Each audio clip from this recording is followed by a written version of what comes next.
Hello and welcome back to Save Ourselves. Or if you're new here, then hi. I am Aparna.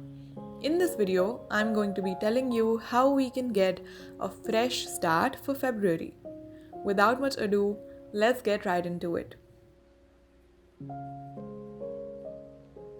A week back, on 1st February to be exact, I sent out the introductory issue in the second volume of the Save Ourselves supplement.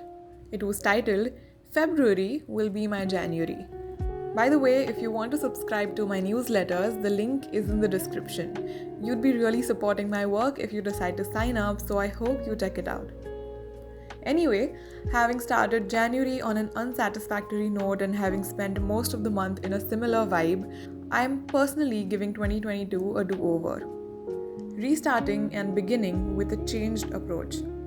During this month of my quiet existence, I had an abundance of time to be scrolling around on the internet, talking to my friends and acquaintances, and binging endless YouTube videos.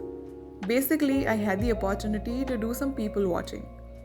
What I realized in this due course is that a lot of people, friends and strangers alike, had found themselves in this January jam, a month where you are expected to feel motivated and excited for a new beginning, but you somehow don't, and that leaves you feeling further indignant.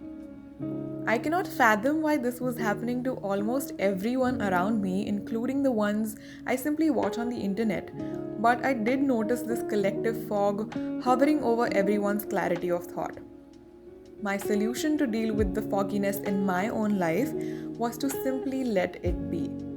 This was a long overdue moment for me, and what I've learned in retrospect is that fog tends to clear away soon enough. So, if you too have been experiencing this January jam, here's how you can give yourself a fresh start and make February your January. The first mindset to adopt is, Dear February, I will be good to you. What this does is basically it gives you an internal locus of control, meaning that we now can choose our actions and responses since we cannot control the circumstances. What this means simply is that no matter what life brings to you, it is you who can choose how to respond to it and what to do with those circumstances. Of course, once we adopt this mindset, it's not like all our problems go away or that we don't face tough times anymore. It's just that we now know what are the things we have control over and what are the things that we can simply let go of. This mindset also reminds you that you have the power to steer your life in the direction that you want it to, and that you're not a victim of the circumstances that you're currently facing. So that's mindset number 1 for you, which is, Dear February, I will be good to you. The next one is a mindset shift. So instead of a work hard, play hard attitude, we now want to focus on a work well, play well, and rest well attitude.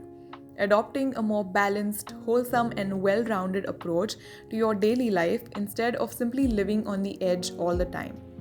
This just makes you a much more calmer person in your day-to-day, and the constant oscillation between the two extremes that can wear you out is minimized because of this attitude.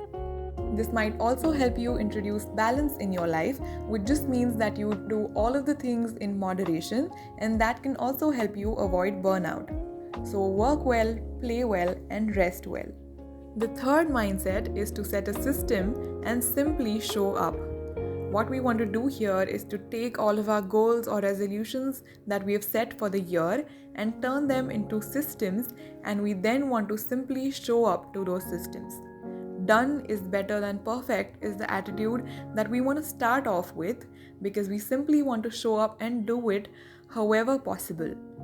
This is because your best can look different from day to day depending on what you are going through, and instead of trying to do it perfectly, we simply want to do it.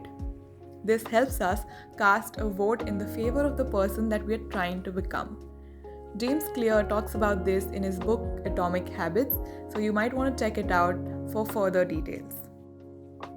By simply trying to show up instead of trying to be perfect in our systems, we are slowly and steadily building consistency, and we are also letting go of the fear of perfectionism and trying to do it in the ideal way possible.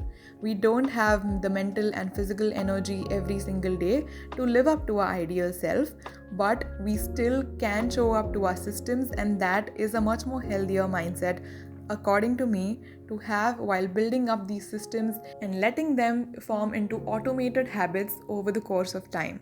These are the three mindset shifts that I'm personally looking forward to incorporating into my own life.